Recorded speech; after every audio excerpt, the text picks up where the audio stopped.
Hello, Channel Automation podcast listeners. Welcome back to another deep dive into the techniques that convert leads. I'm your host, KC Urias, and today I am joined by our local 5'9" and call center expert, Stephen White. And I'm on the client communication side of things, and Stephen helps tackle programming and dialer-related issues. And so I thought today would be a good opportunity to answer the most commonly asked questions. So it'll be a little bit of a variety show today, a little bit of everything. We have a lot of the same questions coming from our clients, so we wanted to cover those today. Are you down for that, Stephen? That's what I'm here for. I live for it. I live for it too. I wake up every day and I'm like, I cannot wait to answer questions. All right, so to start off strong, how do you get the best deliverability on text messages? There's a lot of things that go into sending text messages and making sure that we're being compliant on our text messaging sending. Some things that I do recommend is signing up for the 10 DLC registration, which is the deadline is passed, everybody. If you're a business and you're sending out text messages, you may not realize it unless you had maybe someone in the office already took care of it. But your messages might be being blocked and you wouldn't even know because they're blocked not by your system, not by the service provider that's sending those messages, but it's blocked by the actual carriers that are going to be handing that message to a person on like someone's cell phone.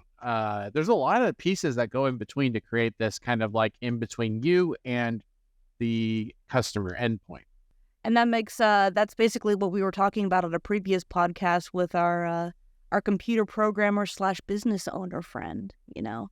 So if you haven't taken a look at that last podcast, you should probably do that. But in addition to taking a look at what we talk about in terms of TCPA and compliance just on our podcast here, we are going to be hosting a webinar. Actually, we're going to be hosting a series of several webinars because we care about you, the listeners, as well as our current clients. And so and future clients, you know, obviously. But we want to make sure that everybody is staying in compliance. And at bare minimum, you know what laws are coming into effect by the end of this year in 2023 and in the future for 2024. And we have partners with Troutman Amin LLC who are going to be joining us for that webinar on the 25th. And so if you want to learn about all of those rules and how to best get around any kind of deliverability issues, I very highly recommend joining into that. We're going to be actually sending out registration very, very soon. And so I'm just plugging that webinar because we're talking about deliverability issues anyway. And so that'll be the best way for you to learn if you don't know already. In addition to deliverability, I have heard that keeping your messages shorter is also a way that you can make sure that it gets to people faster. Is that necessarily 100% true? Are there any sort of like asterisks that we should think about? Like we're like, I'm not 100. Like that's not the only factor. What do you think? It is a part of it. I mean, if you're sending like messages that are too large to send, then they'll be just outright blocked because they're not possible. But if you're sending a small message that's compliant with what you've agreed to send when you signed up for your 10 DLC, then that would be something that should be allowed by the mobile network operators, such as like AT&T or Verizon, T-Mobile, whatever.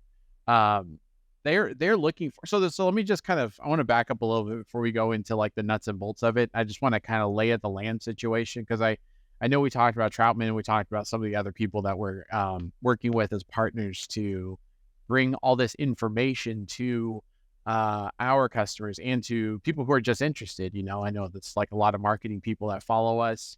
And you're just kind of like text curious, you know, you're not sure about what messages are out there, like what's the best way to send messages.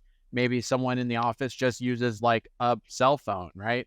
And that's kind of, I don't know if that's fully allowed, honestly, but you just use a cell phone to send text messages to customers. I mean, if you're sending it to a person on the other side, yeah, we're not like sending 100 text messages out a day. But I'm kind of going down a rabbit hole here. Let me focus back on kind of like the lay of the land here. So if I'm to map out what goes into a business sending a message to a customer, and you use something like channel automation or there's a couple other ones that come to mind, like Marlamar, one of the other random ones out there. Usually, that process looks a little like this, where the business wants to send the message. The next person in that line would be your Marlamar or your Channel Automation or one of the other competitors out there. Maybe you've got a text messaging service that's tied to your dialer, like Five9 offers that, or RingCentral potentially. Some of them have like text messaging add-ons you can use. The next step in that process is sending it to that the CSP, or like the service provider for that texting service, because they're not sending things directly out of their program. Usually they're using a kind of like the service provider that's able to send the text messages and actually interacts with the mobile networks. That's known as the direct connect aggregator. Usually these people are like the Twilios, or there's a couple other ones I can't think of off the top of my head.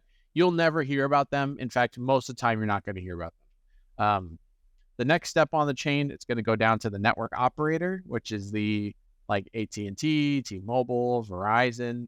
And then after that, it goes to the customer. So the TCPA, or the, not yeah, TCPA, I'm sorry, I'm confusing my acronyms here.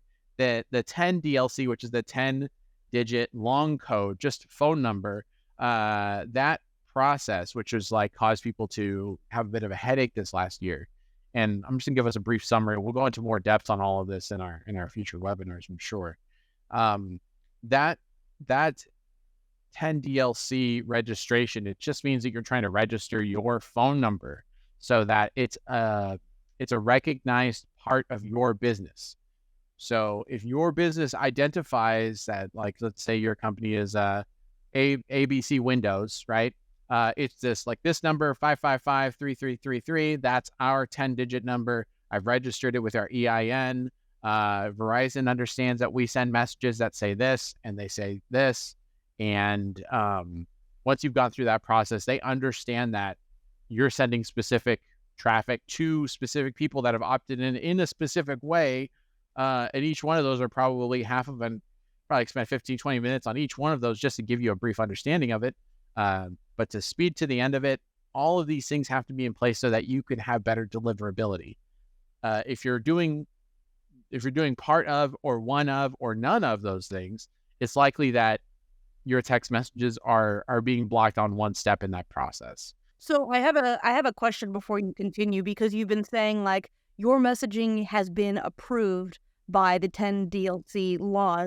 And so let's say my messaging says something like, hey, we're having a promotion coming up for our home improvement company, so you can take advantage of this. You've given us the opt-in.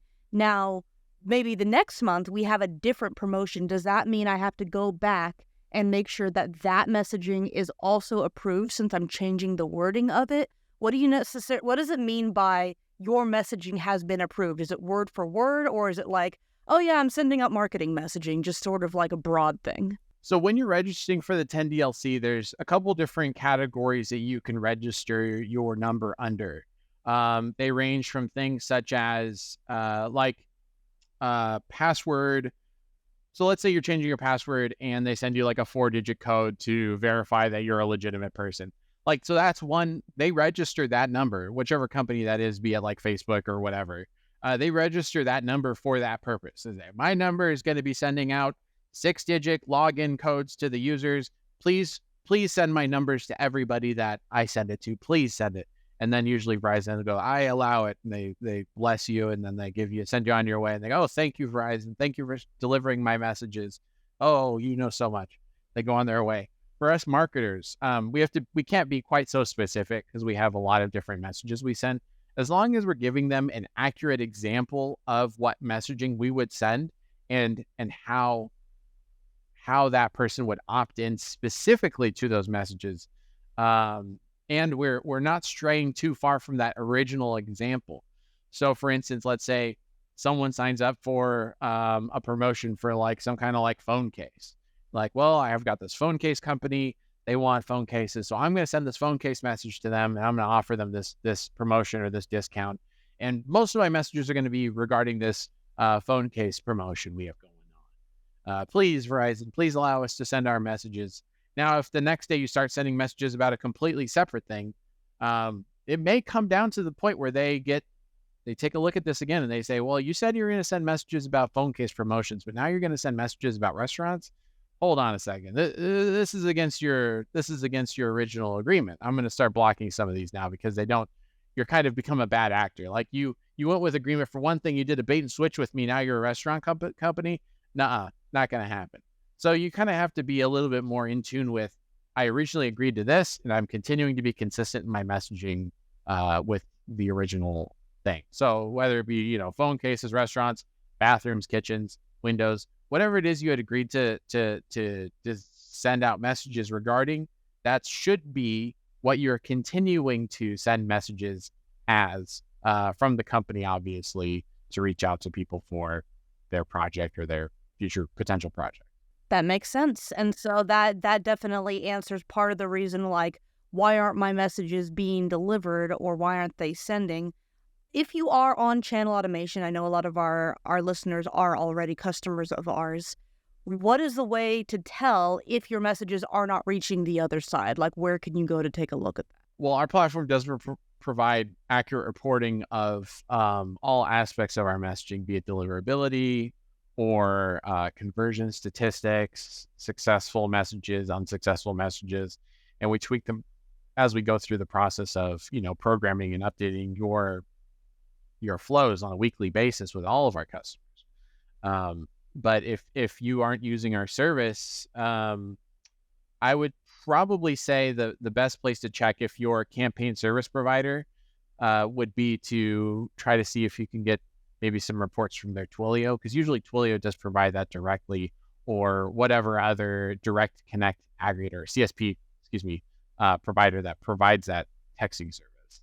They do record and keep that information within their system. And usually it's paired with like an error code of some kind, be it, carrier blocked, messaging, going to landline, like little things like that. It's all data points that are collected within that system and should be available to you. If you're using, I know a lot of them that don't provide that information on the actual texting platform.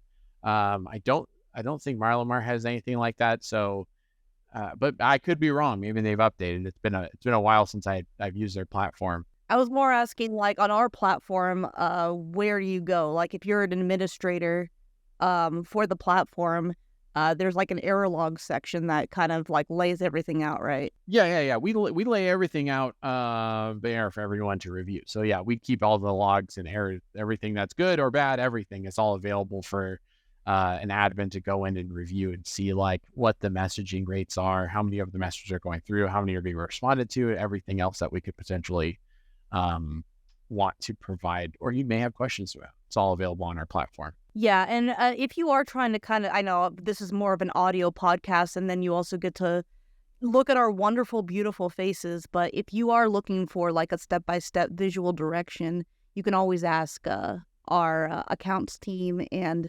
our lovely developer team to kind of show you the way of where to look and find that information on our platform. But as Stephen was saying, I don't want to like name drop too many competitors just because I'm not really a super big call out person, but I have been on those platforms in the past, and that's the reason we kind of developed channel automation, is because we are very familiar with text and email platforms, and we've been frustrated in the past not being able to find the data that we're looking for, not just including deliverability on your messages, if it's being a landline or if it's being blocked by carriers, but even something as simple as when people have marked themselves or have requested not to be contacted anymore, getting that list completely showing everybody who doesn't want to be contacted once you pull it out of the system, or even viewing it directly on the platform itself. It's hard to find for some reason. And you would think that something as little as like a DLC, that would be like up in the forefront, like, okay, absolutely, you cannot contact those people anymore. And so on channel automation, we use tags to mark people as a DLC. And even when you export, you can DNC. include that tag on there. DNC. Am I saying DLC? Yeah, like DNC. downloadable content. Yeah. Yeah, downloadable content. I'm so sorry, guys. I'm a gamer, and so I'm just used to saying those gaming acronyms, Oh, do not those gaming acronyms. Yeah, not contact. But when you pull people out of our system or when you do broadcasts, or if you're looking for a DNC list to put into your other platforms that may not have a one-to-one connection with channel automation, that is something that we very easily can provide to a layman. You don't have to go searching through Twilio or any other kind of like liaison delivery program, because I know that those can get kind of tricky for people who may not be as tech savvy. So another thing that I think this leads right into is what maybe you are just experiencing on the front end that your messages are not sending. You try to send something out and it just loads, or it doesn't look like it's being delivered to the person. And so, Stephen, what's some ways that you could kind of go through and troubleshoot why your messages aren't sending? Like, what are the most commonly the most common sins you can commit? I know that's not the right word.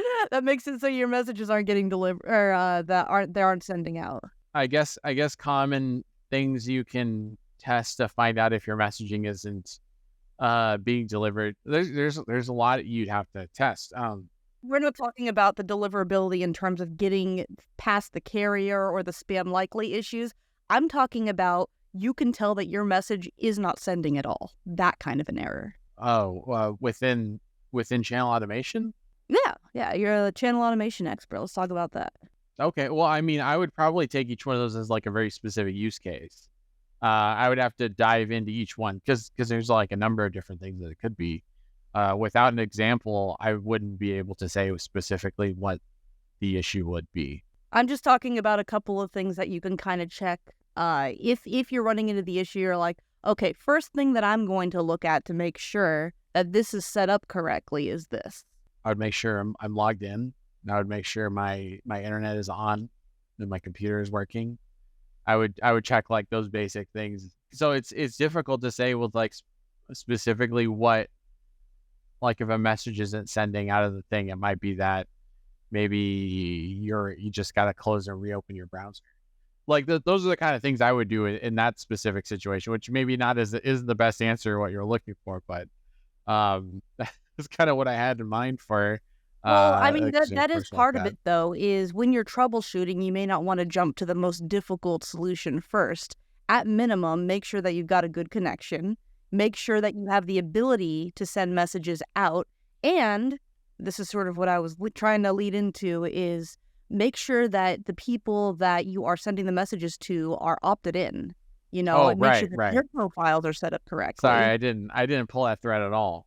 Oh, no, it's okay. And make sure that your time zones and the ways that you send messages day per day are set up correctly. That's something that we require before you send out your first messaging and broadcast. So now you can pop into that, Stephen. Of course, we want to make sure that someone's opted in. I know that there were some...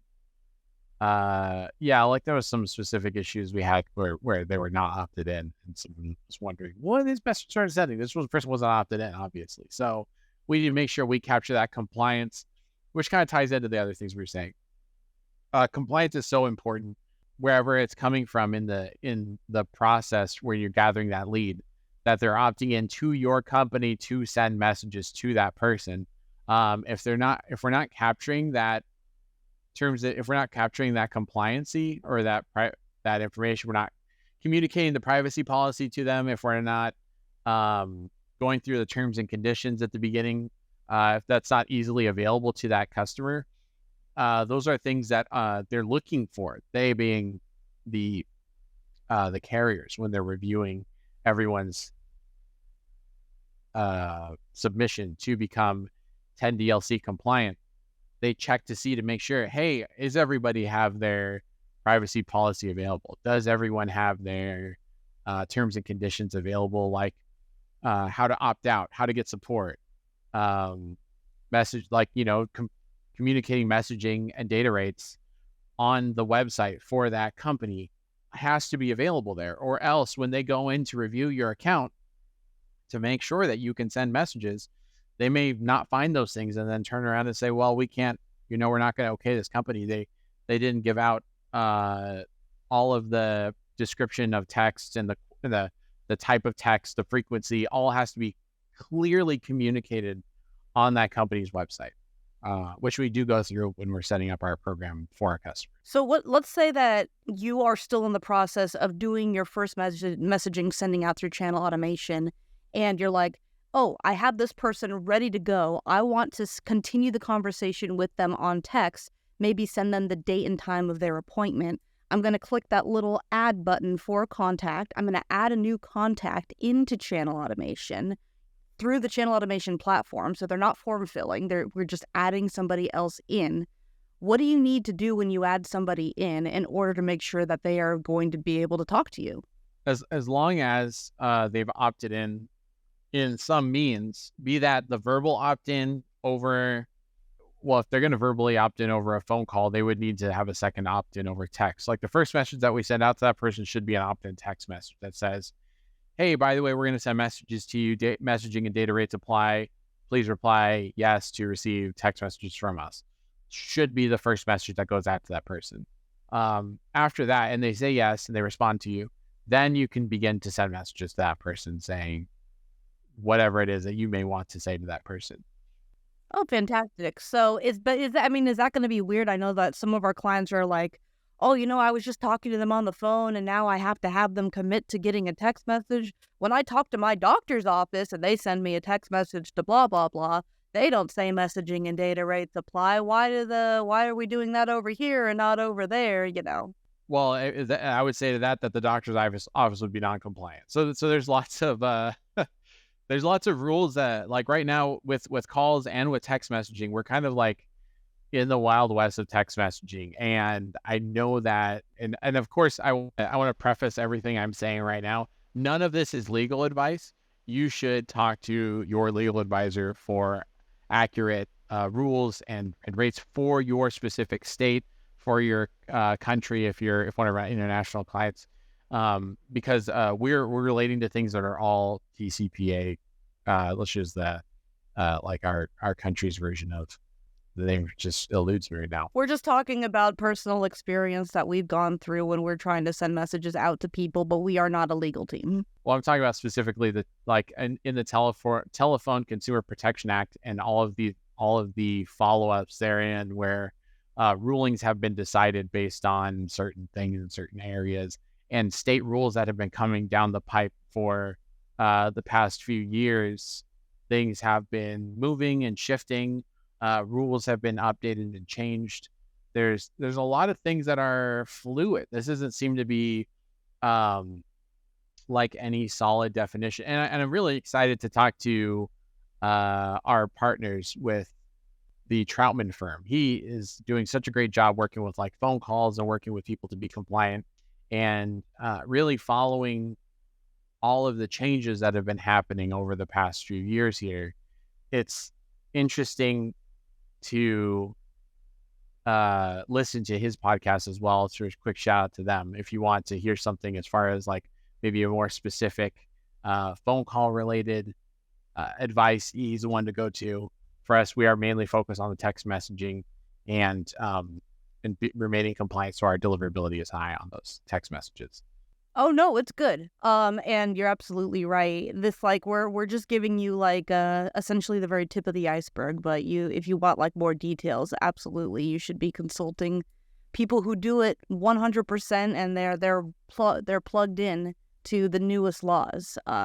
I would hate for you to listen to this podcast a few years from now. It's 2023 right now. And then, what we're giving you might be outdated information. It's always important to constantly check new law coming through. I'll tell you that the first message that's being sent out to someone, one requirement when you're sending out a new message to a new person, it must include you have to identify as the company that's sending the text messages, and you also need to include clear opt-out instructions with a keyword in all caps so that person understands, like, if you don't wish to receive any more text messages, please reply stop in all caps. I don't know why all caps is important, but that's what they specify. And I know some states are pushing for, like, you have to say your first and last name when you're talking to someone through text message, which I think a lot of people are not going to want to do. You have to also be the person that is sending the message. So I would say, hi, my name is Stephen White. I'm calling from big window, billies, and how many windows do you want to replace? If you don't wish to communicate with me via text, just reply stop in all caps. Makes sense. Right. But I think just there's been so many bad actors out there that have kind of like sent phishing emails or phishing text messages, in different places that just have like random words and like a random link, and you click the link and something bad happens to your phone. Like, so many people are so wary of that it's come to a point that we're starting to try and capture all the bad actors and stop them from sending messages. But I think a lot of good actors are caught in that wide net that's being swept across the country to capture all the bad instances of text messaging. Absolutely. And so, yeah, that's marketing messaging in general. We are the ones that are going to have the most amount of hurdles to jump over when it comes to text message deliverability and compliance. And so that's why it's really important to keep up on what we're talking about today and keep up on compliance laws, especially state to state and country to country. Everything is going to be different. So for the last part, we're going to get off of compliance. I want to know if you have a dialer call center program like a 5-9, and your team has this whole new shiny, beautiful system set up for them, and they're sitting and they're waiting, and they've got leads coming in throughout the whole day, and all of a sudden that stops, and you're like, well, wait a minute, I see new leads coming into my CRM, I see new leads coming into channel automation, or maybe another platform that you're using. Why are my call center like phone calls coming in consistently? What's going on? Like, help me problem solve some of that. I guess it depends. It depends on like, so there's a lot of call, I know, kind of like touching on some of the stuff that we were talking about before with calling our last guest. We were discussing how there's a lot of things that happen in between, like you dialing that phone and that person receiving that call, where it could be blocked by a provider, it could be blocked by their phone. I've actually installed an app on my phone that blocks spam likely calls because I think I pissed off some spam likely people and they were just spamming me for a few days. And after I blocked them, I get honestly like 7 or 8 calls a day at a time. I was up until when I installed this program to stop spam calls from getting into my phone. Now I get like 3 a day, which is much, much better than 8. But when at the worst, it was like every few seconds, my phone would start just buzzing over here on the side and I couldn't even focus at work. It was crazy. So there are third-party apps that stop bad actors from sending calls out to you. And I think worst comes to worst, you need to resort to those. Then, that's one way to stop calls. I know working in the call center, we used to run into something called Robo Killer. And with that one, it would just capture any VoIP line, voice online interaction protocol. VoIP is just a way to say like any number that's through the computer and not through like a physical phone. When those land in someone's inbox, like if you're calling your mom or someone from a VoIP line, it could show up as spam likely just because it's a VoIP line, because normally companies don't use those. But when they do, and there's good companies out there that do, a lot of people that use like online phone systems will use those kinds of phone lines. But for the people that get those, if it's detected by RoboKiller, sometimes it just blocks them outright, and you get like the funny recording of someone saying like, "Oh, I'm trapped in a fishing boat. I need help," and then they just try to waste the time of telemarketers, which I think there's less of nowadays. But for the ones that do try to stop bad telemarketers, if you just call them from a landline, usually you can get around that phone blocker just because it detects like, oh, that's a landline, like it's a physical phone somewhere. There's no way this is a bad actor. And then you can just get through to that person. I was more saying that the leads that were coming in, like that the people who are waiting to make calls are not getting served the leads to call in the first place. Like the people in the call center are not getting their new leads to call. And like, I know that you do a lot of work with call queues and you do a lot of work with organizing different people into different groups. And so what's a couple of little things that you can check to make sure that everybody's organized and being delivered things to contact in the way that makes most sense? Because I know that when you look at the back end of some of those systems on when you're trying to figure out like this person goes here, this person goes here in priority. It could be a web of information that if you're not used to it, you're like, I don't even know where to begin. Right. Yeah. Well, that is dependent on a lot of different factors, which is why I didn't go that route on the question. It was like, if I start talking about that, then we're talking about queues, and we're talking about agents and priorities, and like how the leads are routed to your call center. It could be just like the webhook to the dialer is broken. It could be that something is down in between the two. Maybe someone was updating a file somewhere and maybe they forgot to save it. Now it doesn't connect to your phone system. There's really unlimited ways that could be the reason why those ones don't get connected. Oh, I'm not asking for the map to the Holy Grail. I'm just talking about like surface level stuff to, just tell me like what the mission is and before we actually get the detailed map here. Well, I guess if no one's getting calls, we would try to see if there's leads there.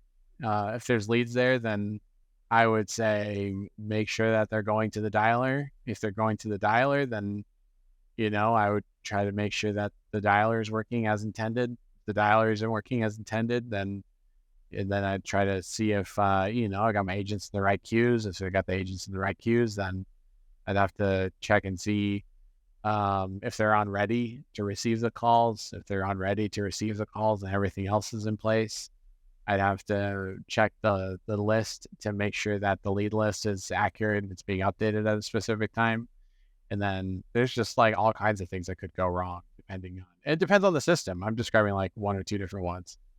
But you say that like it's so like, I mean, that's like obvious. That's what I'm going to do. But I don't know that information. Like you're saying it like it's just second nature, but a lot of people don't even know the steps to get to that point.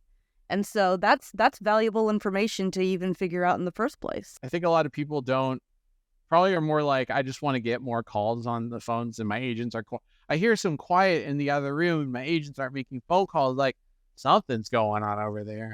What's going on? And then it's like, let me try. Maybe we're not calling. Maybe they're just lazy. I mean, it's not that the agents are lazy. It might just be that, there's a couple settings that have to be tweaked or updated so that they're presented more calls to make on the phone. If they dial through the whole list, you need to start thinking about, well, what are we tagging the calls? Or, I mean, if someone just says like, I'm not interested, are we tagging those not interested? Are we killing all the opportunities we have in the system? There's like so many factors that play into it that it's really company dependent, because I've seen so many different ways that you could see issues start to arise and what are the symptoms of those issues, that it's difficult. I gave you like a mechanical answer because like if it was a specific call center, I might be like calling out a specific customer that we've had in the past. I don't want to make anyone feel like, oh yeah, that did happen with us, that kind of a thing. Oh, I'm in terms of like being on the back end of the call center, I'm ignorant. I want to learn like a little bit of where to even start getting to the point of where like if I was a company owner, okay, now I know like what issues can cause the problems. Just like what you were just saying, like when I hear that there's like no calls being made in the other room, is it that my agents are lazy, or is it that there might be a programming related issue? And so I think that you've answered that question. Yeah, but I would definitely want to take a look. If there's issues like that, bring them my way. Like I think I said this in a past podcast, but like I feel like the dialers are. I feel like I'm a mechanic, right? I use this car examples, even though I'm not a mechanic at all. But like, yeah, there's some issue here, and then I open up the hood. And I'm like, oh well, there's your problem. I point out a part of the car that you've never seen before, be it one of the several things I mentioned before. And I go, there's your problem right there. You see, you forgot to put gas in the car. You just got to get more gas. It's more leads. They're like, oh, my bad. All right. Just put gas, just like that. I'm like, you just need to put gas, aka you need to get some more leads. It's like, oh, I don't have, you don't have any tires on your car. You just have rims, and they're like, huh? Driving on rims. I've seen call centers like that, driving on rims. That's like a process issue. We probably have to talk about call center processes and developing scripts, processes, confirmation process, setting appointment process, those kinds of things, and making it really well defined. So like if everyone in that office disappeared, you would still have everything in place so that you could continue. Somebody could pick up this document and say, wow, this is the call center way. I have to, okay, I do this and I log in, and then anybody could pick it up and be able to do it. That would be like the epitome of documentation. No one's even close to that. I don't think there's probably only a handful of companies I've talked to that even have any documentation, but it's so important to have something there for the team to follow, just so that the rules are understood. Yeah, I mean, if you have an expert like Steven working with your system, or if you even have somebody on hand where they're like, okay, I'm a call center manager, I know at bare minimum how leads work and how to put them in the correct queues and how it's being served to people. What if that person just disappears one day? Then you're just out of luck. You're just out of luck. You're like, well, they knew all the rules. And then now you got to hire somebody new. And they're like, well, what were the rules? And you're like, well, the last person did it this way, I think. Bad news, man. It's bad news. Then you have to start from square one again, where you could just have started from 20 and then have pretty like much. Yeah. So I think documentation within your platform is really important. And we also, not to plug our team again, but we help with that. We help make, once we set up how the best way you want your system to work with whether it be channel automation, 5.9, dialers, whatever, once we find that secret sauce that you're like, yes, that's what I want for my company, we not only help train your team on how to use that system the way that you want it to be used, but we also make sure that it's all written down or there's a video showing them exactly how to do it. So that way, when new people come in, you don't have to worry about throwing them through the same funnel. You have that little shortcut in order to show them, okay, this is what we've already figured out. And so now take it and run with it. Because, call center has a lot of turnover, and that includes managers. It's a very, very high demanding job. Yeah.